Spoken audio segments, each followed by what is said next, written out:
last session ended abruptly a little bit because we had some technical difficulty. So apologies for that.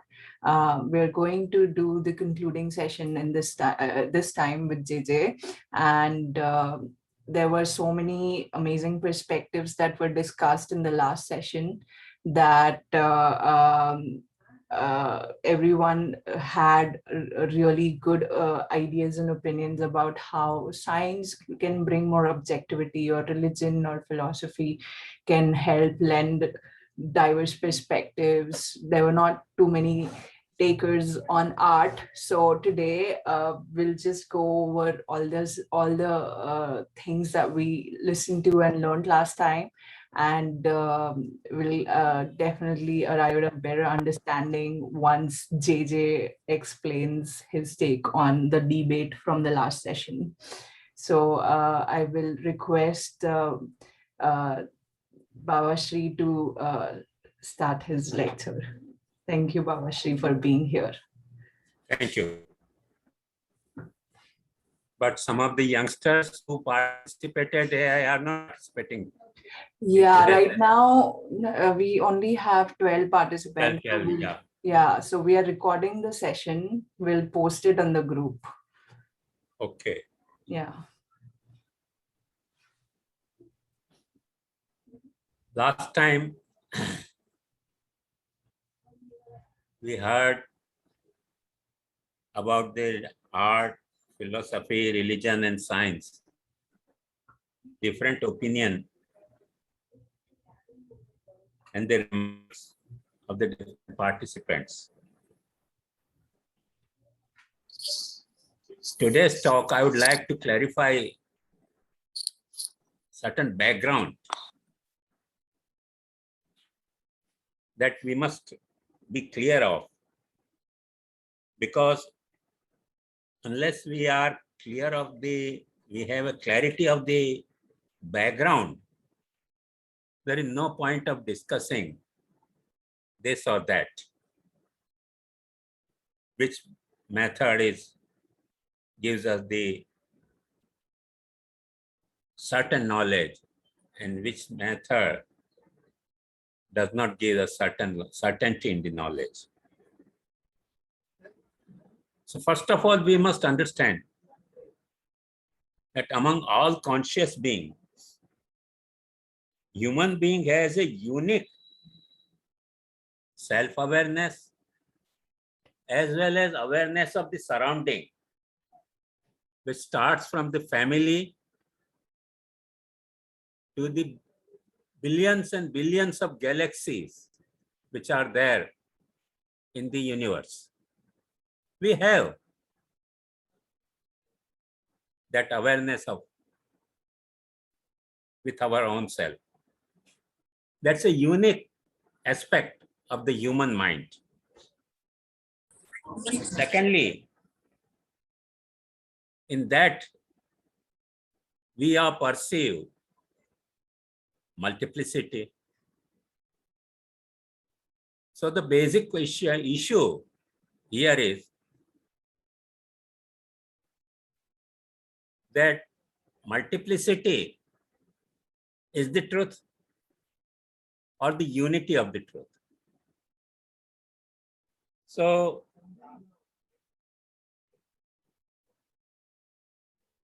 multiplicity is quite evident empirically. It's not that much self-evident phenomena. So for many of the thinkers, it appears to be a mental construction. Mentally constructing, there is some unity. We have never seen, perhaps we can never see the unit, entire universe as a one unit. We can understand it, but we cannot see this.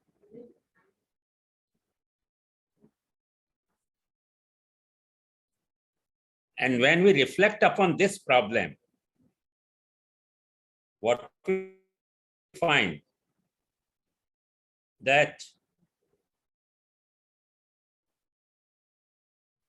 there are two theories that unity is a primordial phenomena for some thinkers, and for some other thinkers, multiplicity is a primordial phenomena. So those who think that unity is a primordial, they consider multiplicity as a fragmented view of the unity. And those who consider the multiplicity as a primordial phenomena, for them naturally unity is simply a mental construct. Now, how to clarify this? So let us draw a line, a simple line, horizontal line or vertical, hardly matters. Is this line constituted of the dots, or dots are perceived when they come in some proximity as a line, which is a general aspect? Because if you draw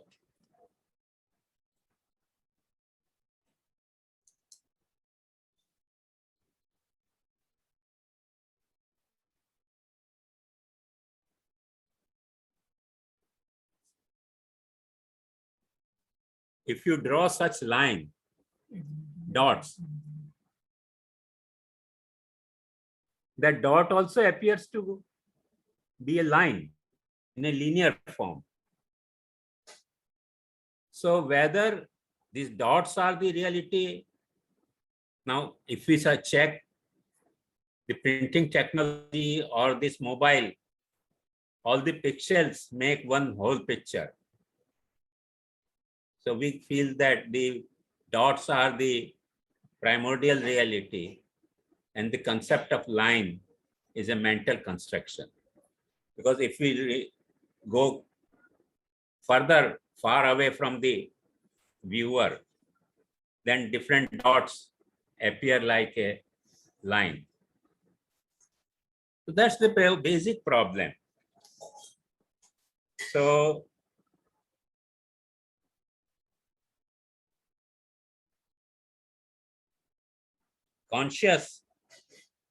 how our consciousness consider this problem. Now when we try to think of the consciousness point of view, there is one more problem. Whether life is the primordial reality or consciousness is primordial reality. Those who believe in the primordiality of the consciousness, they consider life simply as an expression of the consciousness, not the real. Not real sometime, or sometime real also. Those who consider life as a reality, for them consciousness is nothing but a mental construction. And that was the theory proposed by Bhagavan Buddha, that consciousness is simply nothing but the dots of the experience, different empirical experiences, occurrences, different mental occurrences like desire, expectation, this and that. Those are all connected together closely, create a false feeling of the consciousness. There does not exist any consciousness as an original stuff. So we can say that life is a linear continuation in time, and consciousness is a linear concept of the in time, and the dots in a linear form are they represent life. Now, if we come to this point, there is one more problem. Because dot, dot, dot, dot, dot, this represents the action. And when the progress is made in the dots, it involves the character of the vector.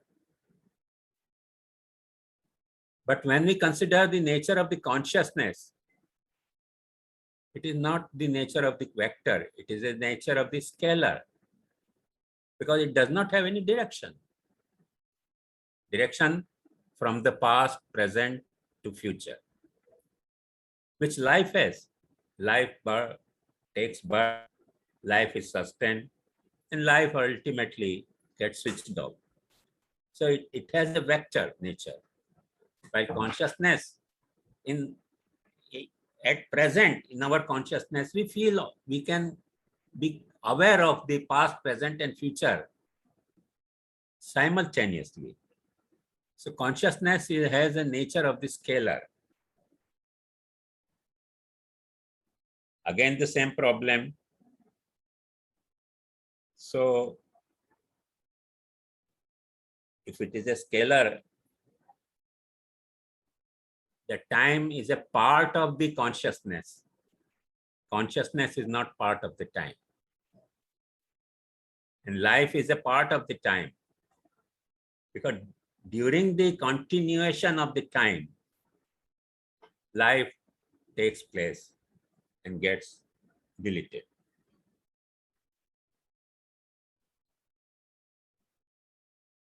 Coming to this problematic concept of the consciousness and life, whether life has produced consciousness or consciousness has produced life, that's a problem to be discussed, even by science, philosophy, religion. Many of the thinkers may not include here art, but even art has to say something about this, which we'll discuss later on.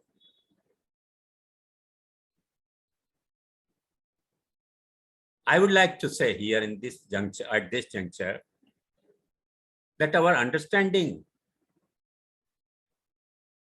which is occurring in a human being, a conscious living human being, which has a both character of the life as well as consciousness, has 4 dimensions of understanding. Philosophical understanding, religious understanding, scientific understanding, as well as artistic understanding. So we must try to first analyze what sort of understanding is philosophical understanding, what sort of understanding is a scientific understanding, what sort of understanding is an artistic understanding, and what sort of understanding is a religious understanding. That we must first analyze. Because without analyzing this aspect, we cannot arrive at any conclusion.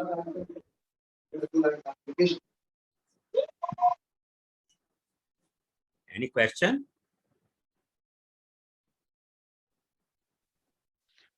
Okay, mute on off the now you continue, JJ. Acha. Thank you. So to compare and contrast religious as well as philosophical understanding,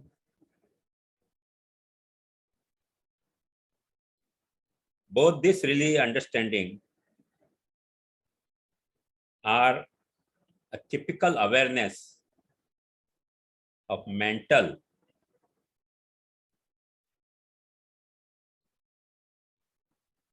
whether either emotional or rational activity.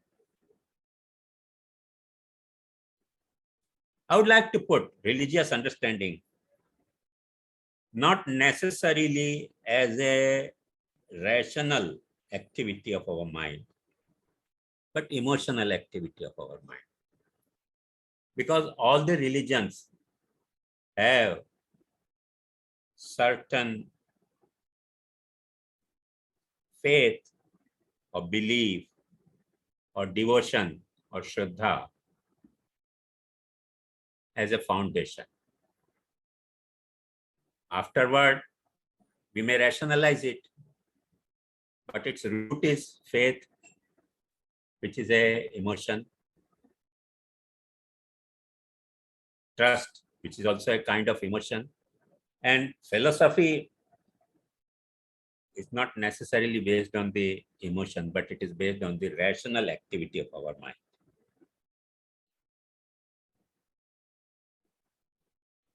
And because of these activities, that is religious as well as philosophical activity of our mind, we become aware of our own self, different type of awareness. Both of the religion and science, different type of self-awareness.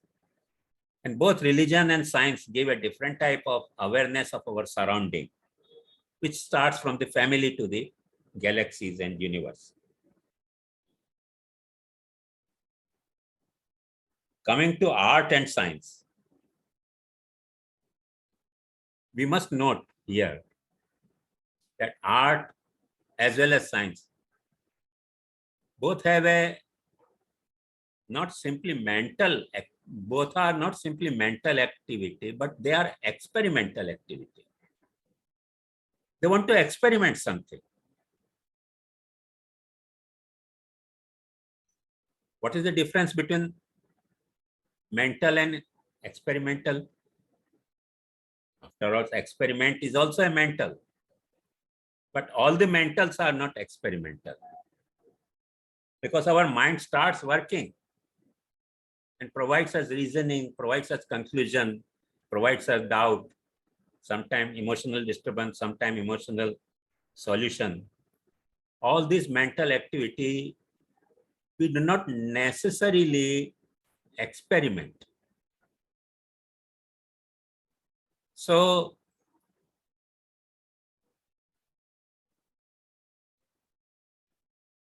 the art and science provides us the experimental understanding. Any art, let it be music, poetry, sculpture, any artistic activity must have an experiment. Likewise, science also. Experiment and observation. Therefore, it becomes creative. And this experiment and experiment,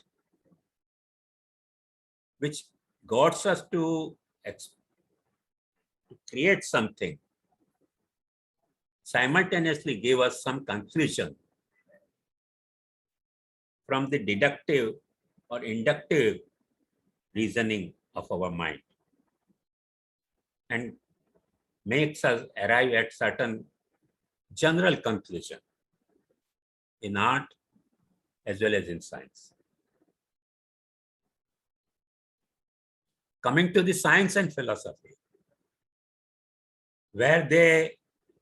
what is the commonality between both of them and what is uncommon between both of them?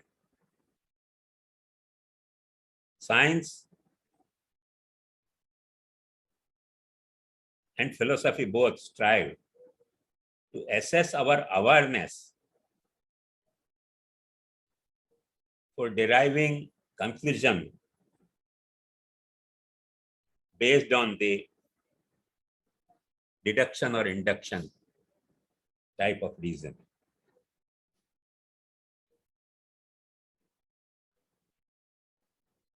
Coming to art and religion, what is the commonality between art and religion? Both religion as well as art gather the impressions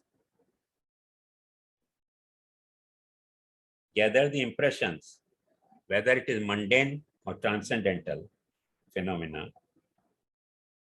in our consciousness and express it in our behavior and external media also.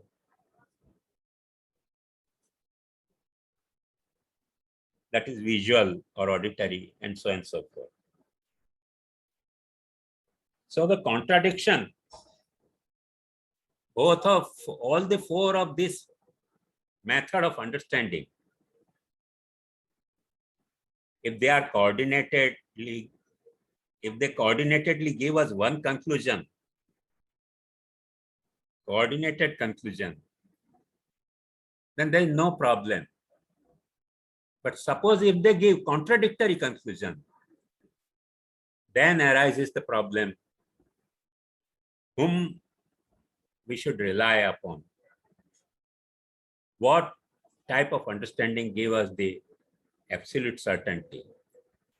Even if not absolute certainty, at least practical certainty, utilitarian certainty. So the problem we must be aware before deciding whether this or that type of understanding is useful, or whether the four are required. Because ideally to say four are required, that's an ideal statement. But let me give you an example. There is a very beautiful ghazal by Jagjit. You may find it in YouTube also.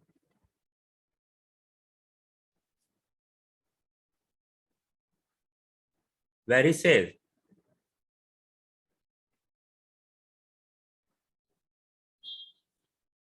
that होश वालों को क्या खबर, होश वालों को क्या खबर कि बेखुदी क्या चीज है, इश्क को जियो और देखो जिंदगी क्या चीज है। होश वालों को क्या खबर. Now listen, though it is a ghazal, but it gives a very strong message that if you have a self-awareness, then you cannot, self-awareness, very strong self-awareness, then you cannot enjoy art, either art or religion, both. That's why right from the Buddha to the Mahaprabhuji, all of the religions have condemned the ahanta and mamta caused by it. Some consider them to renounce it, some consider them to denounce, destroy it, some consider them to remove it, sublimate it. No religion appreciates ahanta. That's a basic problem. And no love appreciates ahanta. The moment you find your lover or beloved showing ego to you, you will start fighting with. So love also does not allow. And if you keep your ahanta, means self-awareness so strong that you are listening or looking at some artistic creation, you cannot enjoy. Your self-awareness must be merged into the artistic reality. Then only you can enjoy the art. If all the time you keep the duality of the as an observer of the beauty and the beauty, you cannot enjoy beauty. So होश वालों को क्या खबर कि बेखुदी क्या चीज है, इश्क जी के देखो जिंदगी क्या चीज है. So this is all the art required, all the religion required, which science and philosophy never promote and never prompt. So these are the contradictions between approach. Now, and it would be very easy to think that an artist thinks this way, or a religious person thinks this way, but the philosopher and scientist thinks some other way. No, no, this one brain has all the four activities. And among all these four activities, who is Dr. Jekyll and who is Mr. Hyde? Nobody knows. At least I don't know. And I'm quite confident that even you don't know what is Dr. Jekyll and what is Mr. Hyde. I hope you might be aware of this proverb, Dr. Jekyll and Mr. Hyde. It was an old novel. So one person become, during the day, Dr. Jekyll, very compassionate, very helping. And in night, he becomes Mr. Hyde, very cruel, murderous, criminal person. And we are never sure whether in this brain, the activity of philosophy, science is Dr. Jekyll, and art and religion is Mr. Hyde, or whether religion and art is Dr. Jekyll, and philosophy and science is Mr. Hyde. They are fighting each other. There is an inner conflict. That inner conflict is beautifully shown in Dr. Jekyll and Mr. Hyde novel. Everyone must read this book.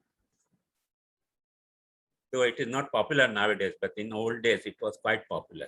And I think there was a movie also on this point, on this problem.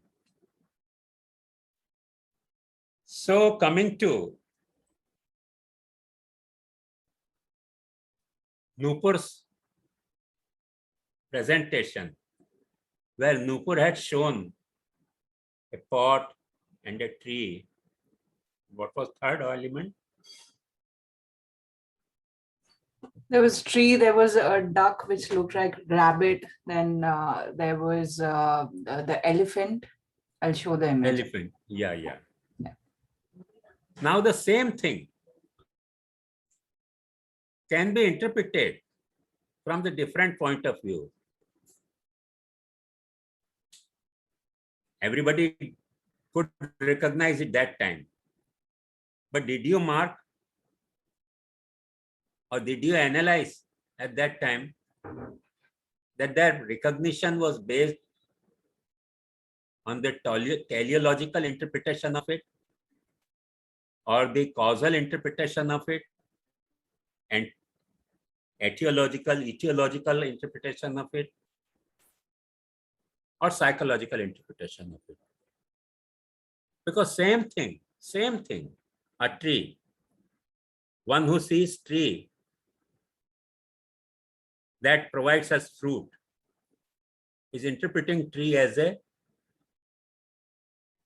from the point of view of teleology. The one who sees tree from the botanical point of view, without having any expectation of the fruit.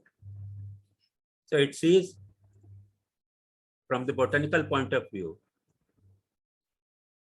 the etiological, to which class it belongs, what nature of the tree is. Some utilitarian point of view can also be there. Means recognition of a tree, or even pot, or even an elephant, can be given different interpretation.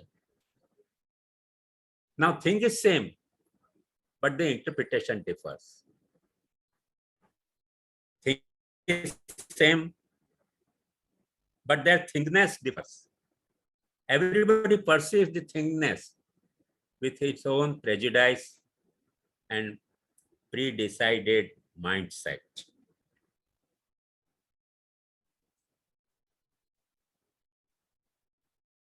Secondly,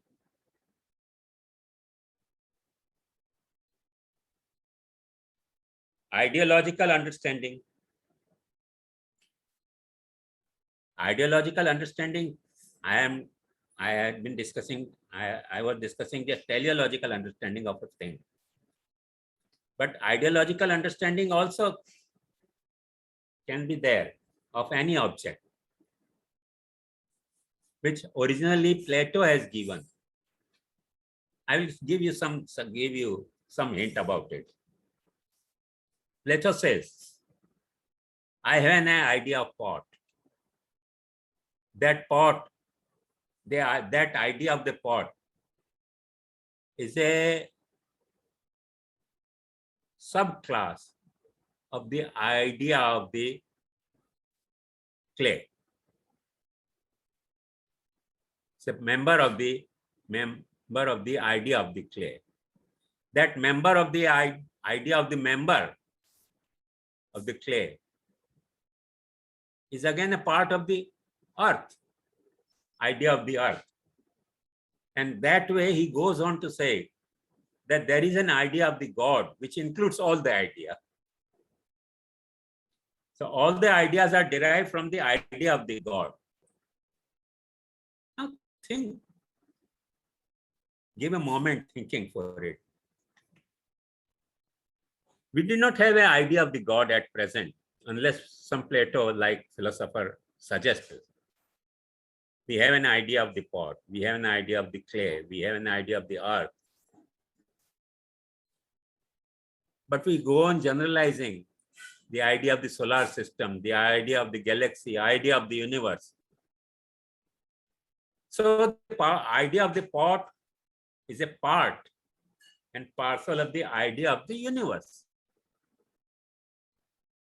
So there is a movement of the mental movement from particular idea to the general idea. That sort of ideological interpretation can also be given. And a pot can be understood in this way. And if at all we try to understand pot in this way, pot is nothing but merely an idea. It loses its objectivity. So many scientists, so many scientific philosophers. Please note here that scientists and scientific philosophers are two different phenomena. They are not one phenomena. A scientist may be scientist, but not scientific philosopher. Because scientists always try to experiment. For science, nothing is certain. The moment you admit the certainty, you come out of the arena of science you are thrown out of the arena of the science and thrown into the ground of the scientific philosophy. All the science are merely ad hoc concepts. They are valid unless and until some other scientific theories are not proposed. Now, recently, you might have noticed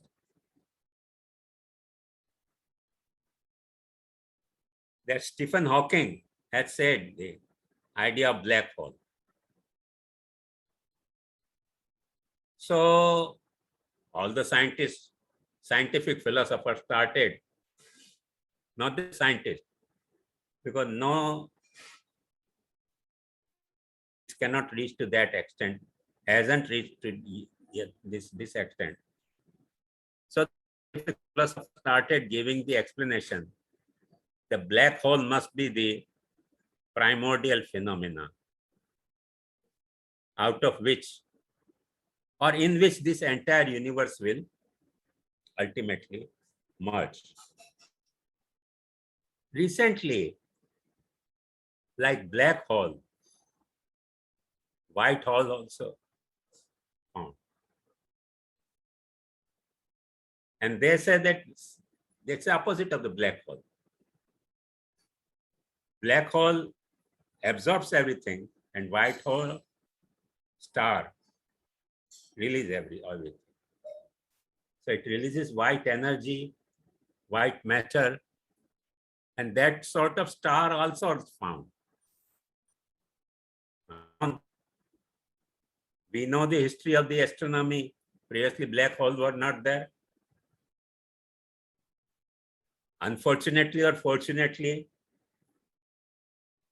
our Rigved, much before this black hole theory and white star theory, has spoken about the ultimate darkness and the ultimate light.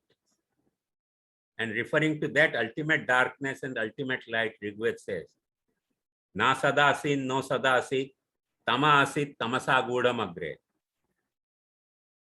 There was neither being nor not being. There was an utter darkness. That darkness was also covered with the metaphysical darkness was covered with the psychological darkness. And out of that darkness, and Rigved gives very beautiful name to that darkness, Abhu. Abhu means that which becomes everything. That which becomes everything is Abhu. As we have our Pushtimark Prabhu and Vibhu Shabd. But Rigvedic terminology, there is an Abhu. So Abhu what means? Asamantat bhavati. Whatever extension or expansion of the universe you are perceiving or imagining is an illustration of Abhu. And that Abhu has become everything. Now, would we consider this idea as a scientific idea, a philosophical idea, a religious idea, a poetical idea? When Rigved speaks, it is very difficult to ascertain the nature of the statement, whether it is scientific, philosophical, religious, or poetical concept. Some may consider it poetic. And one of the, in our seminar, a scholar who happened to be the assistant of the Stephen Hawker told me on my face that whatever you speak is merely a poetry, it's not a science. And I told him at that time, yes, it is poetry. But the conclusion is much before given. Science has given this conclusion. Our poetry has given this conclusion. There was a much discussion upon this problem. So many times such accident happens.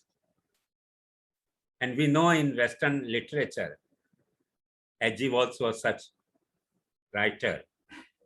Many of the scientific invention,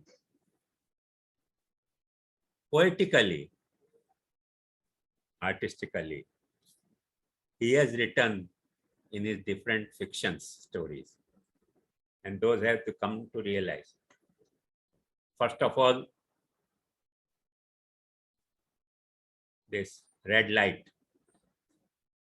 what you call, from the ruby, that light goes. That light, much later science has invented. But H.G. Wells has thought of it. So many times science takes much later time to be born out some idea. And philosophy, that's why for in our India we have a proverb, Jahan na paunche Ravi, tahan paunche Kavi. Something can be given from the poetical understanding, artistic understanding. And it may come later on to be realized as a science.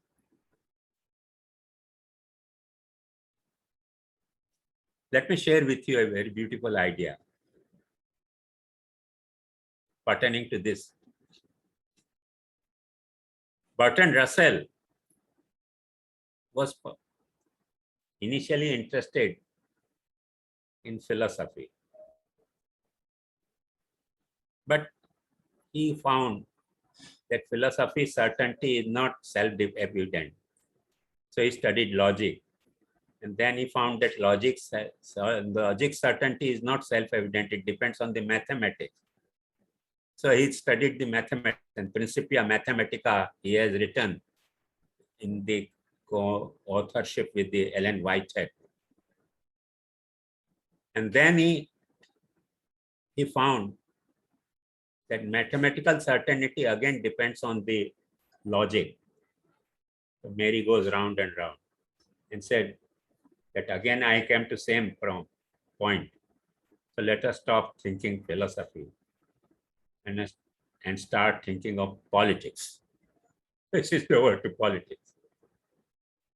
But much before this, when Bertrand Russell was student of philosophy, his grandmother used to tease him, what is philosophy? And grandmother used to make a joke. What is matter? Never mind. What is mind doesn't matter. And at the end of his philosophical journey, Russell come to this conclusion. What is matter doesn't mind, never mind. And what is mind doesn't matter. So he came with the philosophy of the neutral monism, which is neither mental nor material. Now, we can see that the grandmother of the Russell was joking in a poetical way. What is matter? Never mind. What is mind doesn't matter. It's a poetical joke. But that becomes philosophy of the Bertrand Russell at the age of 90. So, beside ideological,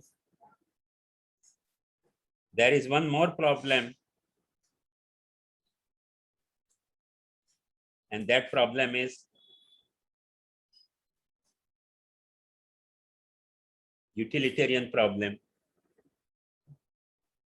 Whether right or wrong, whether 100% true or false, but that which has a utility must exist. That which does not have utility must not exist. And in those days, some of the philosopher, utilitarian philosopher and psychologist, did claim God exists because God has a utility. And the utility they found and they thought was later on cancelled by. For the example, you might have come across very remarkable utilitarian remark by Pandurang Shastri. He used to say that whatever food you consume, God turns it into the blood. No scientist can turn. Gone with the wind, that idea. Now blood can be made. There is no need of God. Many of the old people still think that birth and death are in the hands of God. No necessity for the utility of the God in this matter.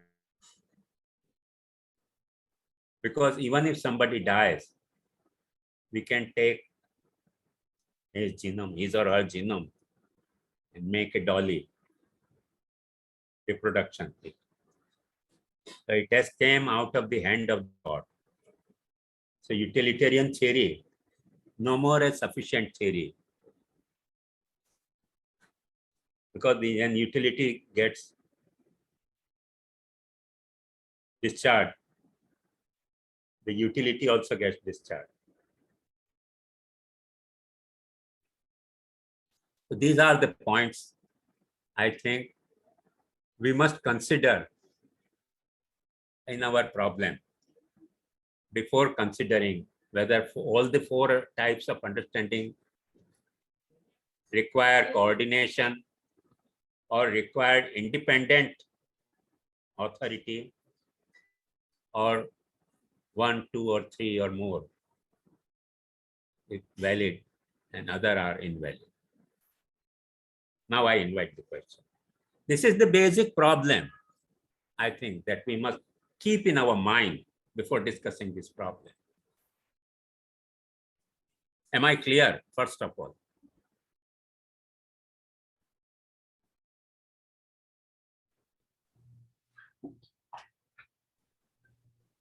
Does anyone have any questions?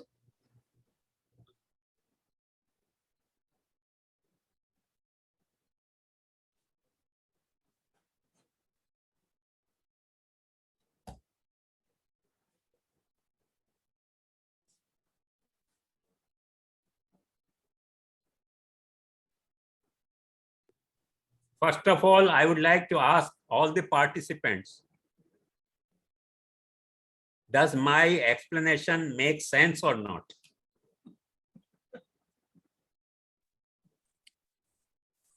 It definitely makes sense. Who said? This is Bhavin. Okay, thank you.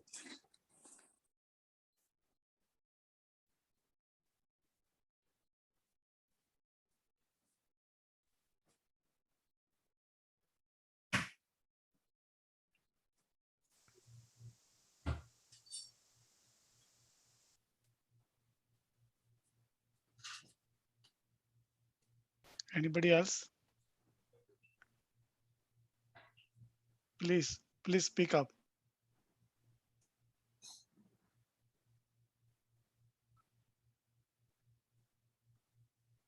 I thought people will ask the question to Baba that how to coordinate all of the four things.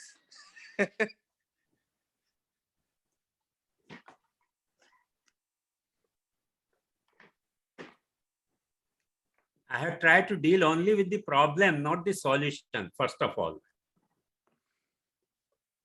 and the background of the problem. And when we want to discuss this problem, we must keep this problem in our mind before casting any judgment.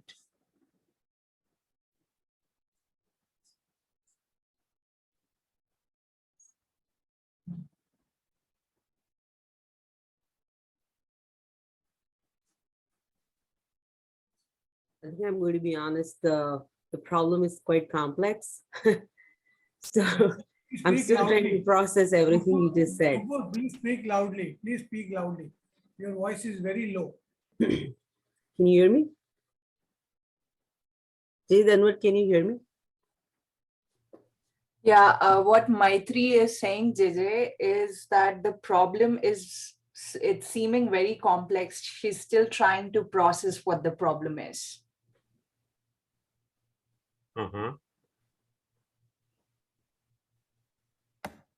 I had one question. Yeah. In the Plato's theory, was it talking about a material cause and efficient cause? Yeah.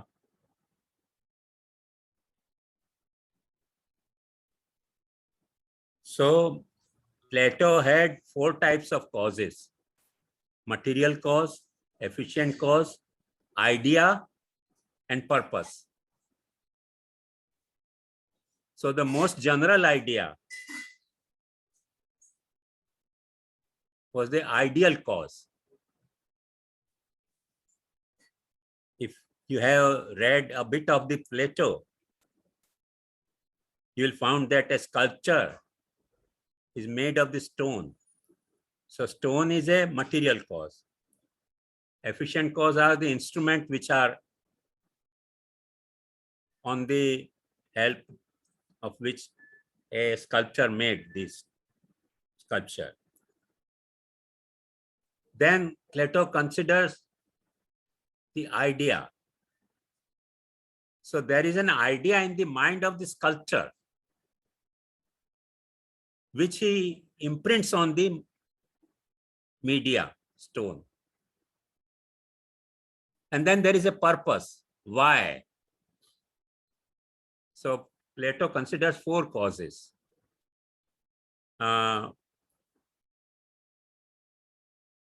Actually, Plato only had these two more causes as a purpose and the idea. Otherwise, normally all other consider material cause, that is substantial cause, and the efficient cause as the causes of a creation. It's a unique contribution of the Plato that he regarded the idea as also as a cause. And because later on, not in the philosophy of at the time of the Plato, but later on, when Nietzsche came, have you heard the name of Nietzsche? No. There was a philosopher, a fantastic philosopher, Nietzsche, last century. He born in last century. So he was mad also. Some mental problem was there with him.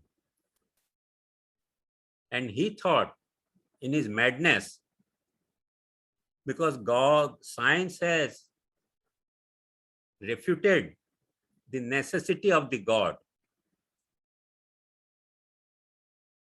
So the idea of this universe, which was supposed to be in the mind of God, if God does not exist, so this world is not ideal. It is real. And the purpose that God had creation, because of the idea of the purpose, in Christianity, there were two branches, two schools, Platonic school and Aristotelian school. Saint Augustine and all those followed the Platonian school. And Saint Thomas Aquina followed the school of Aristotle. So he thought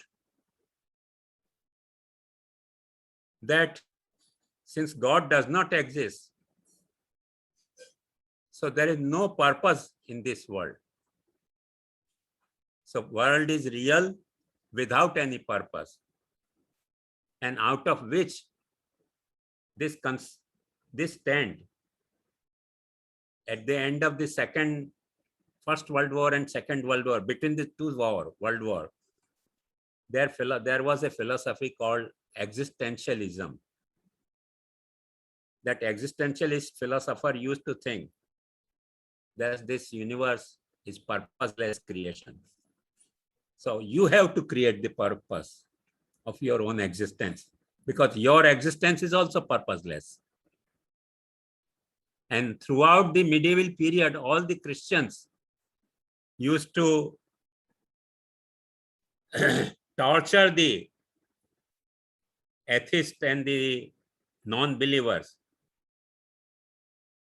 having the compassion in their heart that the atheists and the non-believers are going against the purpose of the universe, so they will suffer a lot. So they may not suffer. So they used to torture them. So give a substitute suffering, less suffering. And by tying them on the cross and burning them alive. Because the inferno will be infinite burning. And that burning will be hardly 10 minutes. So they used to burn. Because they were not against this atheist. They had a very compassion, because they thought that the people who do not follow the Christianity are going against the purpose of the universe. So when you go against the purpose of universe, so you will suffer the infinite inferno. So religion had given a different idea. Philosophy had given different idea. And once in Christmas night, he took the lantern in his hand and went to all the churches and make their agitation. Whom you are praying? God is already dead. Those praying people could not understand what Nietzsche means. But he was the main inspirer of the existentialism philosopher, trendsetter. Because God is dead, so there is no need of prayer. Why God died? Because whatever God could do for the creation and the sustenance and the annihilation of this world, all the responsibilities are taken by science nowadays. So there is no need of God. And in one of the very beautiful drama, existentialist has shown that God comes and gives the threat to the people, and the human being where says, I am not afraid of you, oh God. At the most you can kill me. So kill me, but I will not agree with you.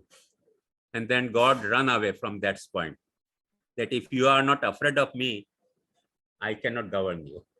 I can govern you only when you are afraid of me. It's a beautiful drama. Lamouche. Very beautiful drama. So God can control you only when you are afraid of God. When you are fearless of God, God cannot control you. So God runs away from that city. So art gives different idea. Philosophy gives different idea. Science gives different idea. Follow my point? Yeah. Then what? Pranam, Raja, thank you.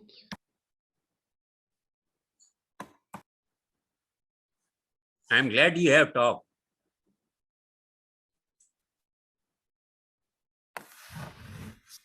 Because otherwise it will be only a one-way traffic. Then I go on speaking. I had one more question. Yeah, please. After mukti, does your body still stay on earth? Pardon? After mukti, does your body still stay on the earth? According to our theology, mukta, a liberated soul, can survive on the earth. Not necessarily the body gets dissolved. Both the possibilities are there. Point one, if God can come on the earth, surface of the earth, no can be better liberated than God with body.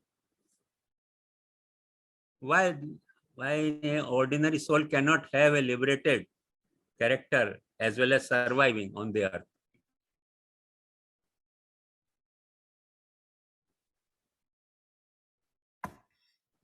Okay.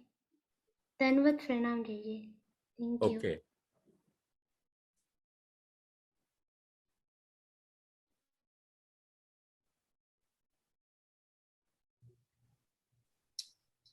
JJ, I can ask a question. Oh, fine. So you mentioned many problems, right, in terms of understanding.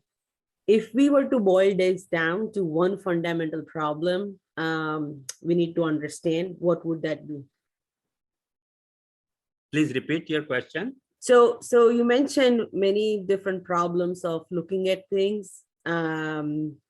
If we were to boil this down to one fundamental problem, what would that be? I narrated the problem. Fundamental problem is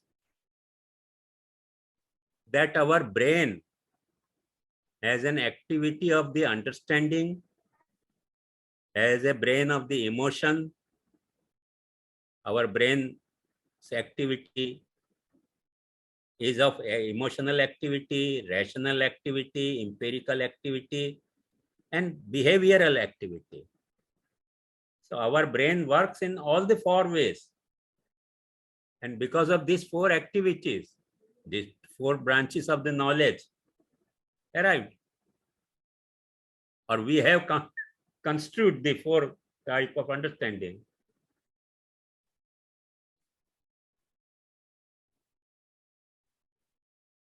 And that contradiction is there in the four type of activities of brain only. So I am not contradicting you, nor you are contradicting me.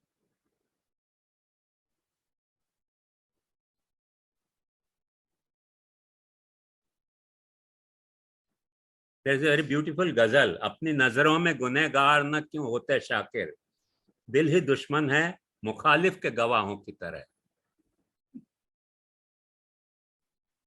दिल ही दुश्मन है मुखालिफ के गवाहों की तरह. My heart opposes my reasoning. My reasoning opposes my heart. And my body opposes both of them. And we are one. Naturally, Buddha would say, no, we are three. Your heart is not your mind, intellect. Your intellect is not your heart. And your body is neither intellect nor heart.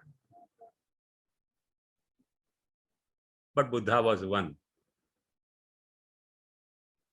who had all the three. The heart, body, and mind.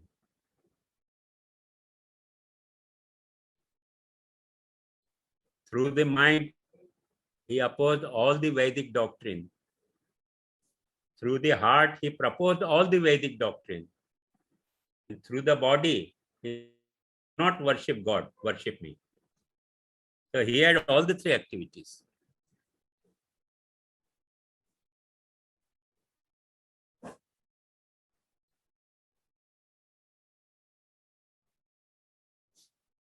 And therefore, Mahaprabhuji says, Buddha's incarnation of the Vishnu as a Buddha is a unique incarnation. And we are surviving in the epoch of the Buddha's incarnation. So we have all this contradiction. Because he promoted this contradiction. So it's very difficult to coordinate all this activity. Ideally, they get coordinated. That they should be get coordinated. But the problem is that they do not get coordinated. Because Buddha avataret kaduna, Mahaprabhuji says. The present period is a period of the incarnation of Buddha.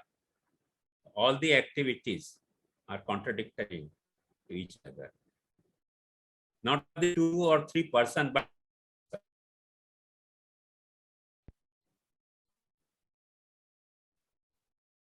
am I clear, Maitri?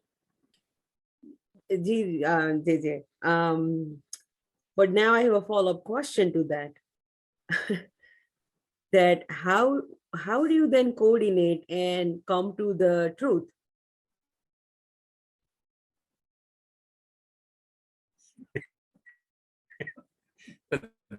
That's the problem we have to discuss. And I am inviting you to discuss this problem. Simply by telling that science is required, or science gives you more certain objective certainty, or religion gives you more certainty, the statement will not suffice. We have to discuss, dive deep into this swimming pool, 4-corner swimming pool.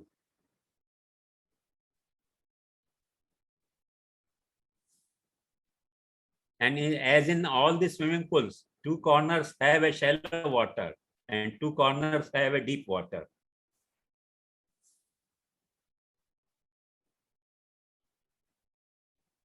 Am I? JJ. JJ, I also have a question. Yeah, please. So you explained how we need to coordinate science, religion, philosophy, and art into our lives, but there's also there's many different theories when it comes to religion and philosophy. So how are we supposed to determine that one is better than the other or more authentic? How to decide? If you consider from the rational point of view, the artistic understanding, you can never succeed. And if you consider from the artistic point of view, the philosophical statement will be a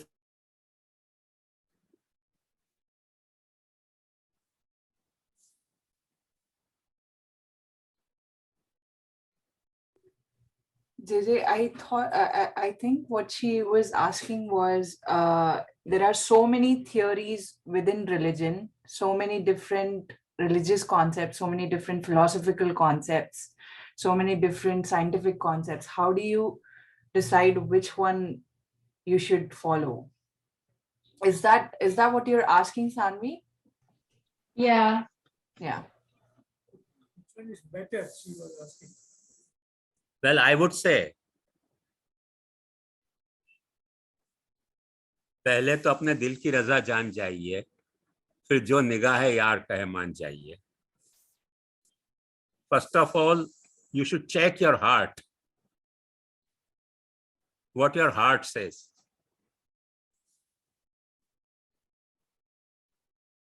Because if you go on discussing the problem of the objective certainty, it is very difficult to arrive at conclusion by either coordinating all the 4 activities. They are like Kaurav and Pandav, cousin of each other, yet fighting with each other. And if we rely on the God, our God Krishna is such that he drives the chariot of the Arjun and appreciates the Karna and Bhishma. So there is a contradiction in Krishna also.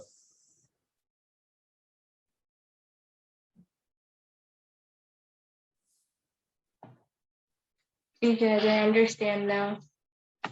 Thank you. Thank you. Tanvat Pranam JJ. I had one unrelated question. May I ask? Who is speaking? Ria. Please.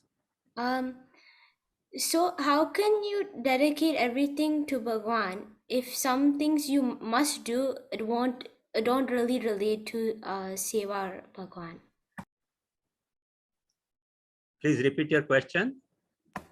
How can you dedicate everything to Bhagwan if some things you have to do don't relate to Seva or like to Bhagwan himself?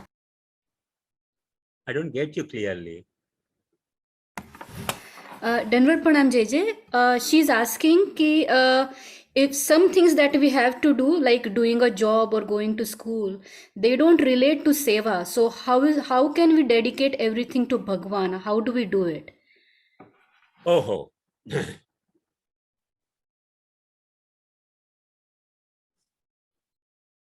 I would say rather that when you are going to, are you a student? Yeah. So when you go to the school or college, you have a playing hours also. You have a chatting hours also. You have a holidays also. Don't you consider all these are part of your student activity? Yes. Does your studenthood does not require all this? Or does your studenthood simply ask you to studying and get mad? No. It requires everything. Yeah, you have to have some refreshment, some chatting with your colleagues, fellow student, some play, some vacation. All is a part of the study only. So everything that you do in your life can be related to God. If you have God as your purpose in your life.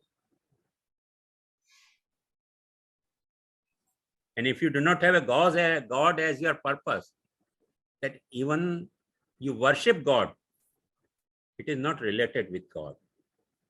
It is related with your activity only, a different kind of activity, which has a no point, justifying point in your life.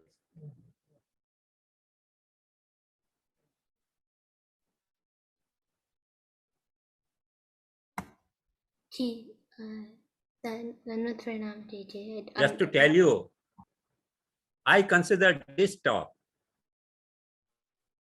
as related to God only. Neither as a teaching, nor discussion, debate. Because when I discuss all this philosophy, I think that I have discussed the different aspects of God only. My God is such a Viruddha Dharmashray.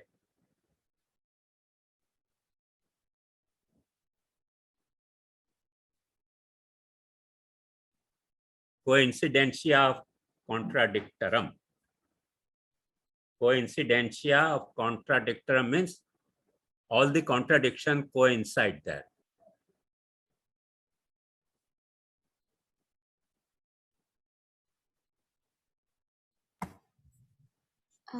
Thank you, I understand now. धन्यवाद So when I प्रणाम. say that God does not exist, that's also an aspect of God.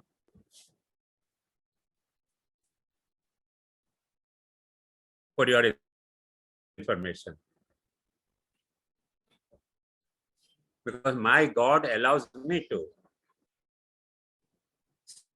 speak about him as he doesn't exist. If he did not allow, how can I talk? Gives a talk. As earth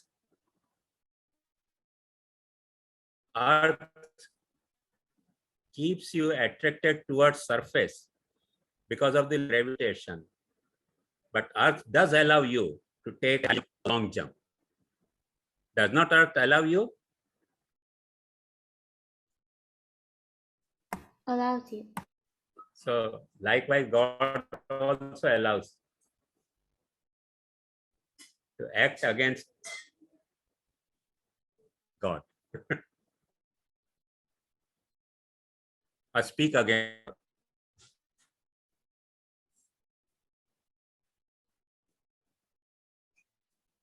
Don't be afraid. Don't be afraid of the problem, philosophical problem. Don't be afraid of some counter claim which is made against God. Just deal it as a good service done to the tennis ball and think of how you can return it with backhand smash or forehand smash.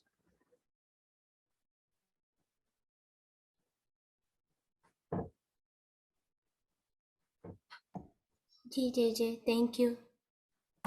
Welcome. JJ, I have another question. So I'm not sure if this is correct, but when we talk about Adi Bhautik, Adhyatmik, and Adi Devik, is that an example of how the four ideas coordinate with one another? Because we use Adhyatmik, Adi Devik, Adi Bhautik to identify something, the different perspectives. Forget about God. Even if God does not exist, everything has this triple nature, tripartite nature. The atomic nature, the chemical nature, the physical nature. The physical nature is Adi Bhautik nature.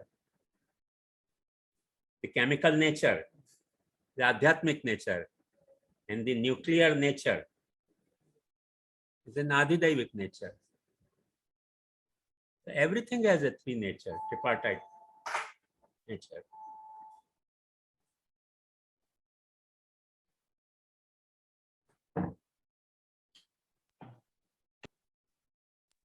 Ji Jaja.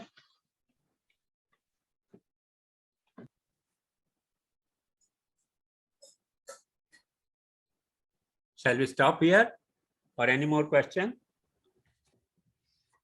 Yeah, we can stop, JJ. Thank you everyone for attending. Thank you, JJ, for beautiful explanations, so many explanations. Next session, as we mentioned last time, will be about validating all this knowledge and exploring the question more and diving deeper on Yeah. how we can try and answer these questions.